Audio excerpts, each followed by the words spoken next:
This is Celebration TV.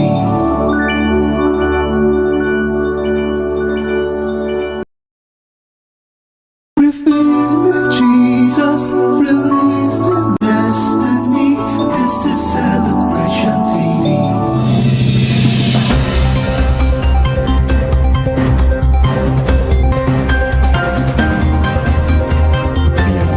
To 15.7 trillion naira by the end of December 2018. Senior Democrats have responded by accusing AIM of committing a gross offence.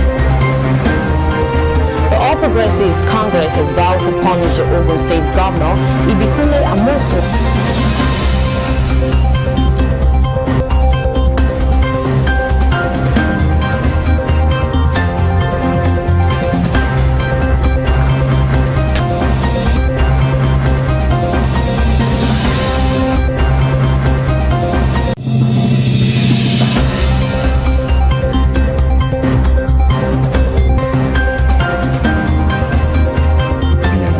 To 15.7 trillion naira by the end of December 2018. Senior Democrats have responded by accusing AIM of committing a gross offence.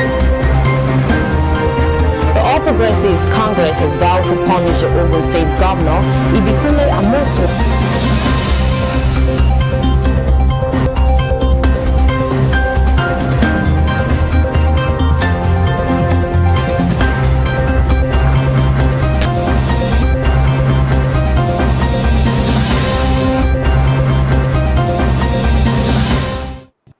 Welcome to News Desk on Celebration TV. I am Sherry Queen Slebarma, and here are the news making the headlines.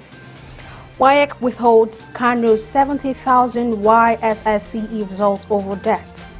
Protests erupt in Niger after Bazoum wins presidential runoff vote.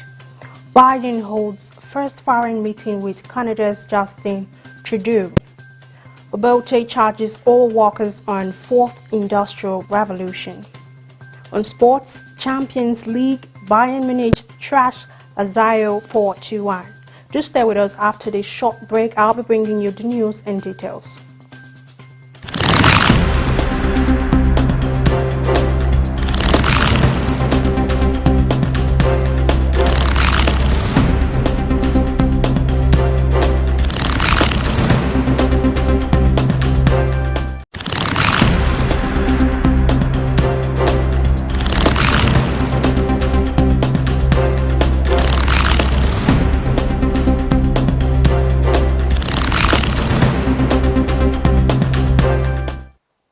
Welcome back.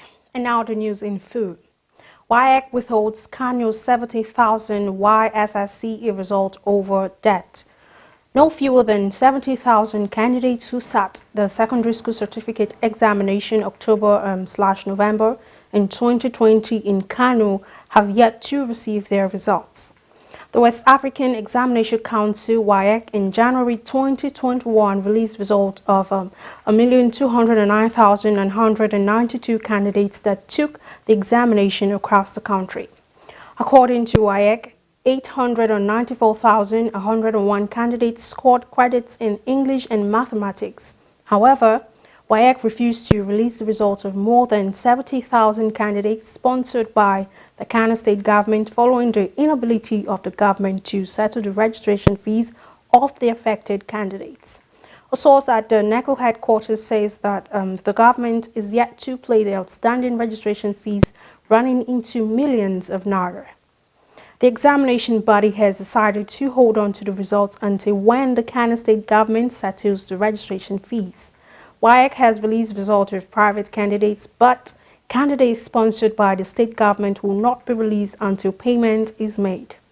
Meanwhile, the issue has generated public outcry, especially among parents who lamented that the withheld results had demoralized their children. Now moving forward, on COVID-19 variant, experts seek mass testing to prevent spread. Virologists and other medical experts urge the federal and state governments to ensure mass testing to prevent the spread of a new variant of COVID-19 in communities. The experts, including a prominent virologist, Professor Oyewole Tumori, a lecturer at Adeleke University, Ede, Osun State, Dr. Oladipo Kolawole, a former vice president, National Association of Resident Doctors of Nigeria, Julian Ojebo, and the chairman of the Nigerian Medical Association in the Federal Capital Territory, Dr. Enema Amodu, also urged Nigerians to strictly observe COVID-19 protocols. The Nigeria Center for Disease Control Director General, Dr. Chikwe Ihekwazu, in a press conference in Abuja, says a new variant of COVID-19 has been discovered in Nigeria and 15 other countries. Recall that there was a report on February 15th that the United Kingdom had reported new cases of a variant of the coronavirus said to have emerged from Nigeria.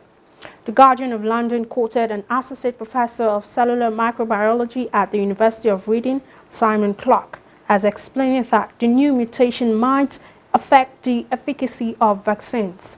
Tomorrow says other countries might ban Nigeria travelers as a result of the new mutants being discovered in the country, noting that there was the need for the country to increase its testing capacities.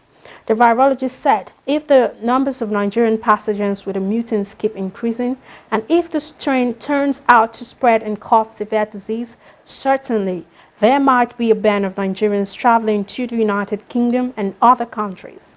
We have not reached that stage yet, but it is a possibility. The United Kingdom government is definitely much more proactive on and responsive to matters of health and of her citizens.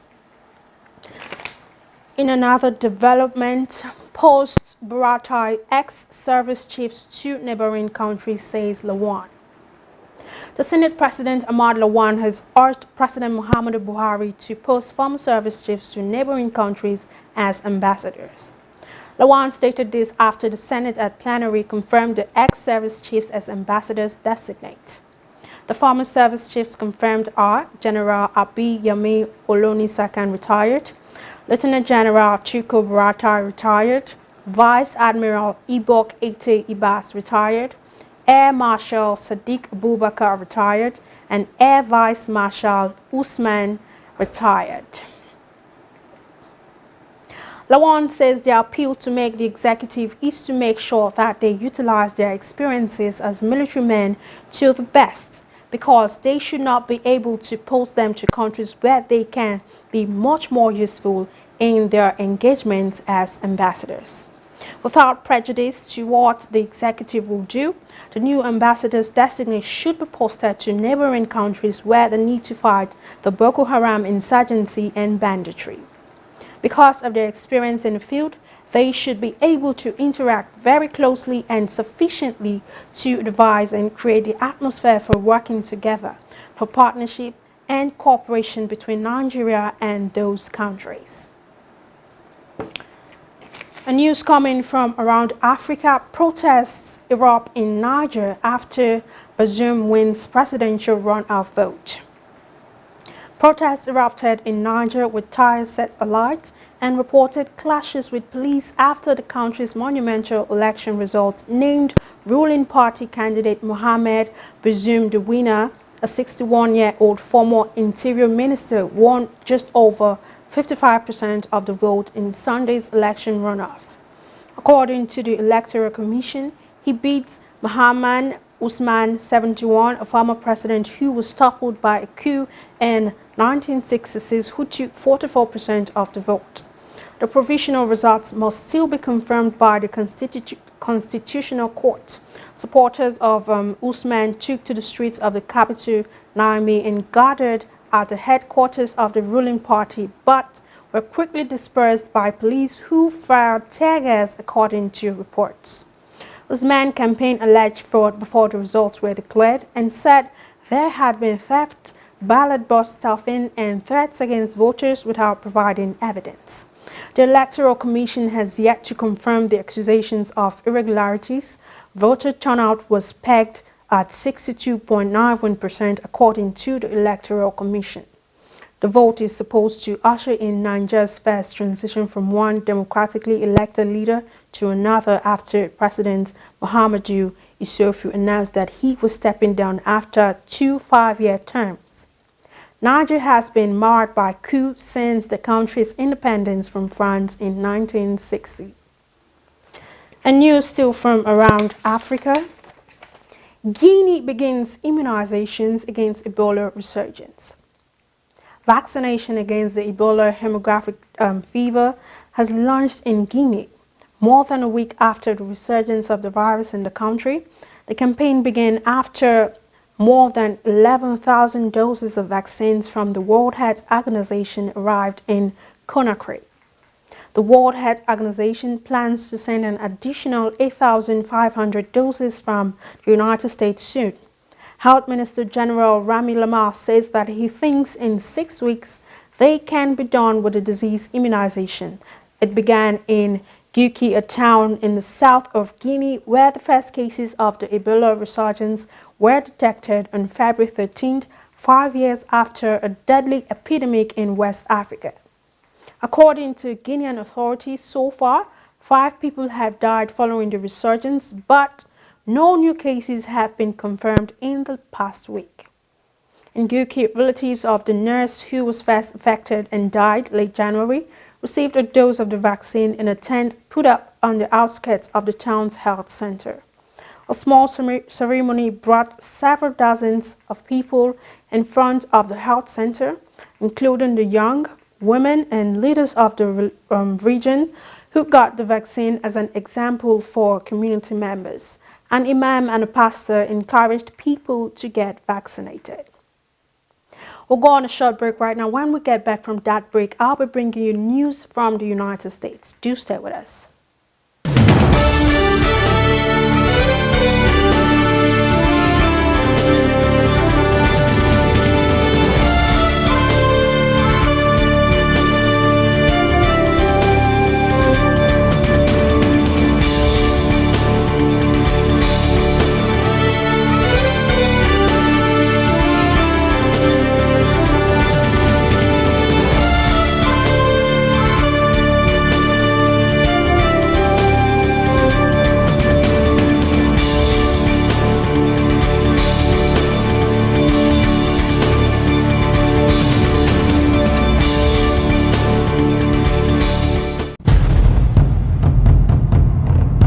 A strong wind from the throne of grace is about to hit Onitsha, Anambra State. To begin our Eastern invasion for the year 2021, we will be coming to Anambra State. Precisely, we will be in Onitsha. An uncommon shift. Power! Power!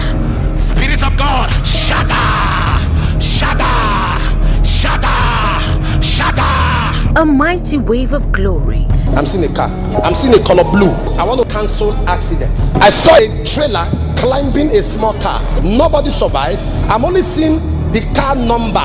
I saw something like 541. 541. Is that your car number? SK, SK, SK, SK. Join me and the host of angels as we'll come for 2 meetings that will revolutionize your life and give your life a meaning. Generational Impact 2021, Art Omega Fire Ministries Auditorium, City of Wonder, on Paul Umoji Road, opposite Inland Doors, Onitsha, Anambra State, Nigeria. For inquiries, call +234 807 368 8511. Praise be to God.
You're welcome back, and now it's updates from the United States of America.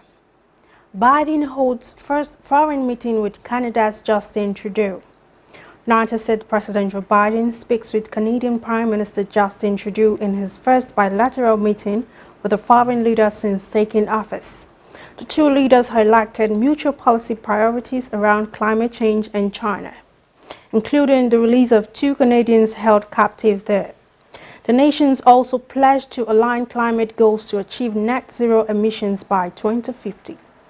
Canada is often the destination chosen for a United States president's first foreign trip, but COVID-19 scampered Mr. Biden's plans. Instead, the meeting was held remotely. Mr. Biden, a Democrat, is hoping to hit the reset button with Mr. Trudeau, a liberal, whose relationship with the former Republican U.S. President Trump was often considered rocky. Mr. Trudeau also pledged to work with the United States to get through COVID, but also to make sure that they are pulling their weight around the world. And now more updates from Asia. Malaysia deports Myanmar nationals despite court order. Malaysia deports 1,086 people back to Myanmar defying a court order and appeals from human rights groups to halt the process. Rights organizations say the group includes some ethnic minorities which have suffered persecutions in Myanmar. They say sending them back to Myanmar, which is the midst of a coup, could put them at even greater risk. But Malaysia says those being sent back committed immigration offenses and are not asylum seekers. All of those returned had agreed to be sent back voluntarily without being forced by any party. Hairul Zaimi Daud, Malaysia's Director General of Immigration, said in a statement.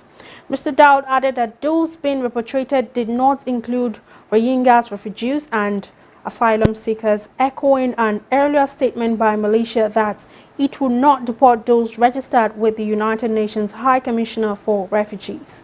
However, authorities have blocked the UNHCR from accessing immigration detention centers in Malaysia for more than a year, according to reports, which means the United Nations is unable to confirm Mr. Dowd's statement. And now on business news, Wabot charges oil workers on 4th Industrial Revolution. The business correspondent has the rest of the story. Track up. Wabote charges oil workers on 4th Industrial Revolution. The Executive Secretary of the Nigerian Content Development and Monitoring Board, the NCDMB, Engineer Simbi Wabote, has challenged oil and gas workers under the aegis of Petroleum and Natural Gas Senior Staff Association of Nigeria, PENGASAN, to brace up for the 4th Industrial Revolution that has brought artificial intelligence, Internet of Things, energy transition, and other concepts into the oil and gas industry. Engineer Wabote made the move recently while delivering a lecture at the Pengasan National Executive Council meeting in Owerri, the Imo State capital. The Executive Secretary hinted that the switch to fully automated floating production storage and offloading with zero manning on board and countries phasing out petrol-driven cars were implementations of the type and number of jobs that will be available and the skill set that will be demanded.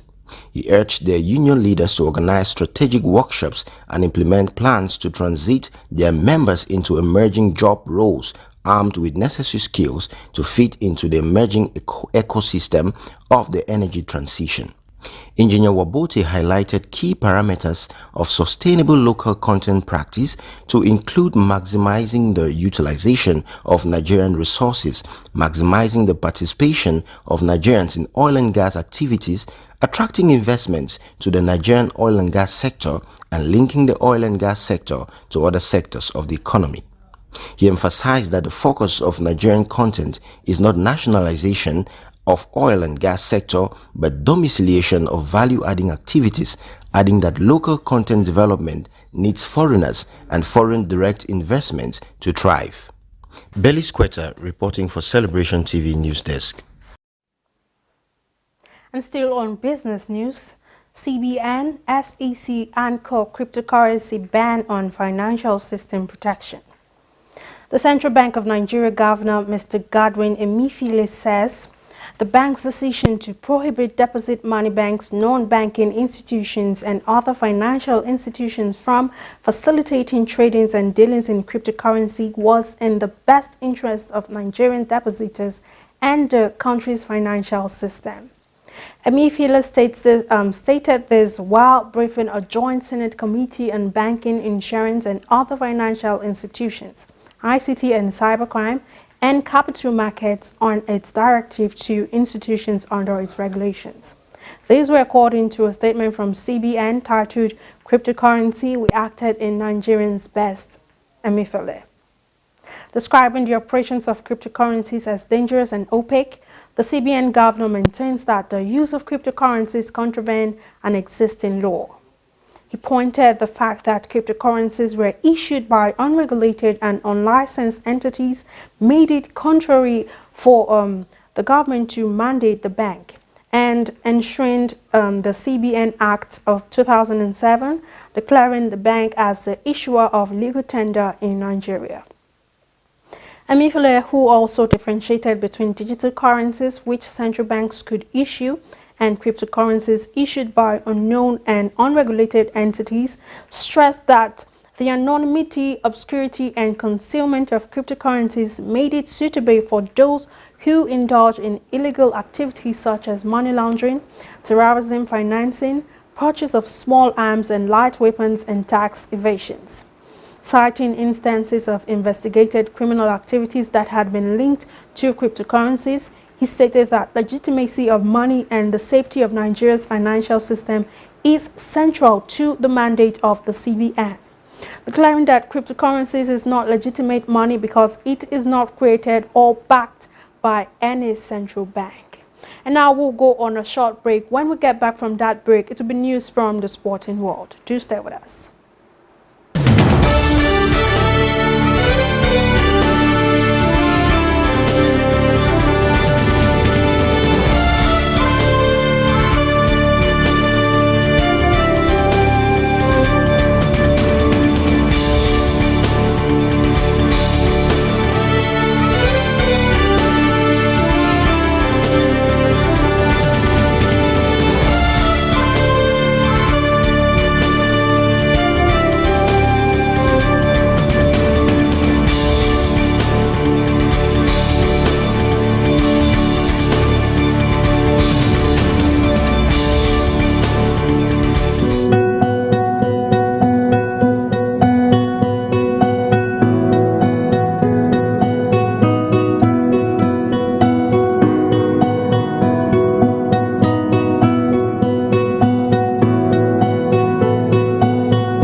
A strong wind from the throne of grace is about to hit Onitsha, Anambra State. To begin our Eastern invasion for the year 2021, we will be coming to Anambra State. Precisely, we will be in Onitsha. An uncommon shift. Power! Power! Spirit of God! Shada! Shada! Shada! Shada! A mighty wave of glory. I'm seeing a car. I'm seeing a color blue. I want to cancel accidents. I saw a trailer climbing a small car. Nobody survived. I'm only seeing the car number. I saw something like 541. 541. Is that your car number? SK.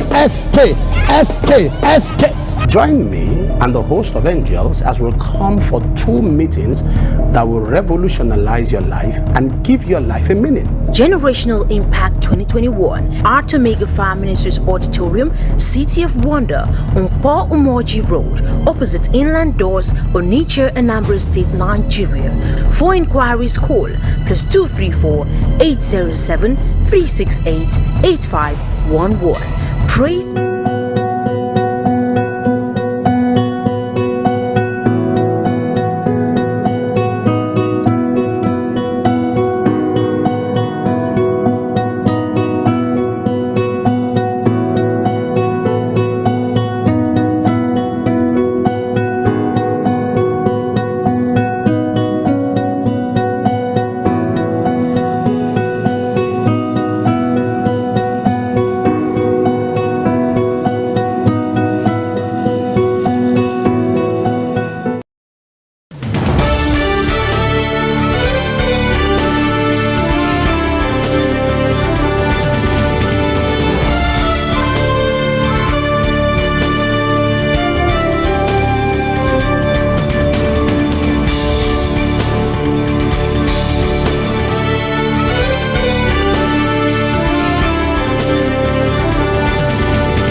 Welcome back, and now it's time for sports news. Champions League, Bayern Munich trashed Lazio's 4-1. Holders Bayern Munich brushed off their recent poor domestic form to throw down a Champions League marker with an emphatic 4-1 win at Lazio in the 16th first leg. Robert Lewandowski gave Bayern an early lead before 17-year-old Jamal Musiala scored his first Champions League goal on only his fourth appearance in Europe. A Leroy Sané strike gave Bayern a 3-goal halftime cushion at the Stadio Olimpico before Francesco Acerbi scored an own goal just after the break. Joaquin Correa pulled a goal back early in the second half to give the scoreline some respectability for Lazio. However, Simone Inzaghi's side needed a near miracle in the return game in Munich on March 17th. Bayern coach Hansi Flick pulled a surprise by starting Musiala in a place of Thomas Müller, who was sidelined after testing positive for COVID-19. Despite dropping 5 points in the Bundesliga last week and bringing a depleted squad to Rome, Bayern needed less than 9 minutes before Lewandowski pounced on a mistake in the Lazio defense. The Poland star snapped up a weak back pass by Matteo Musacchio, who was subbed off soon after to dribble around Lazio's veteran goalkeeper Pepe Reina and fire into an empty net. It was Lewandowski's 72nd Champions League goal, taking him solo third on the all-time list ahead of Real Madrid great Raul. There were 2 goals in the space of 3 minutes just after the break, with Acerbi turning the ball into his own net as Bayern counter-attacked from Lazio's corner. But Bayern's defense had often crumbled in recent weeks as Lazio forward Joaquin Correa took advantage of poor marking to fire past Manuel Neuer in the 49th minute. Bayern are now unbeaten in their last 18 Champions League games, with only a 1-1 goal stage draw at Atletico Madrid last December, denying them a perfect record of wins. And now in another sports news, Eaglets know under-17 African foes today. The Golden Eaglets will know their opponents in the group stage of the CAF Under-17 Africa Cup of Nations today, when the draw ceremony holds at 2 p.m. Nigerian time at the Monotel Dar El Baka Hotel in Nouakchott, Mauritania. The Fatai Amul-led side, 2-time champions of the competition, qualified for the Under-17 AFCON after placing second at the WAFU B Under-17 tournament in Togo, January, where they lost 3-2 to Ivory Coast in the final match. The Under-17 AFCON will be held in Morocco between March 13th and 31st. Other qualified countries aside Nigeria and Ivory Coast are Mali, Senegal, Zambia, South Africa, Uganda, Tanzania, Algeria, Morocco, Cameroon, and Congo complete the 12th-team tournament. And now we're at the end of today's news on Celebration TV News Desk. If you missed the top stories, here is a rerun of the headlines. WAEC withholds Kano's 70,000 YSSCE results over debt. Protest erupts in Nigeria after Bazoum wins presidential runoff vote. Biden holds first foreign meeting with Canada's Justin Trudeau. Wabo charges all workers on fourth industrial revolution. And on sports, Champions League, Bayern Munich trashed Lazio's 4-1. And now it's the photo of today. Risk-taking is the most critical decision any man can make in life. Are you stopping yourself from making that decision because you're scared of failing? What you don't know is that by not making a move at all, you have failed already. Why limit yourself? Just take the risk. Success requires daring. As they say, no risk, no reward. You can share your thoughts about that photo of the day via our social media platforms. On Facebook, we are Celebration TV. On Instagram, My Celebration TV. On Twitter, at My Celebration TV. And on YouTube, Celebration TV. Always have in mind that your positive contribution to the wellness of the society you find yourself in or the organization you work in defines your leadership might. As an individual who knows what to do and do without expecting to be pushed has backed his way to success. Be it known today that everything we do, think, feel, and believe either has a positive or negative effect on humanity and our national well-being. Be a part of nation building today. I am Sherry Quinsley Brimer, and thank you for staying tuned to our news desk. Goodbye.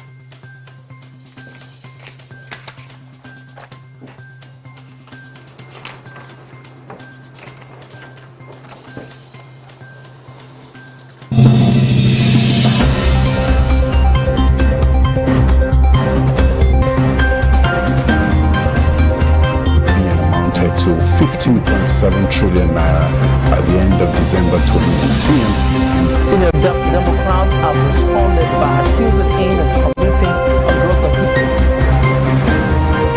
The All Progressives Congress has vowed to punish the Ogun State Governor Ibikunle Amosun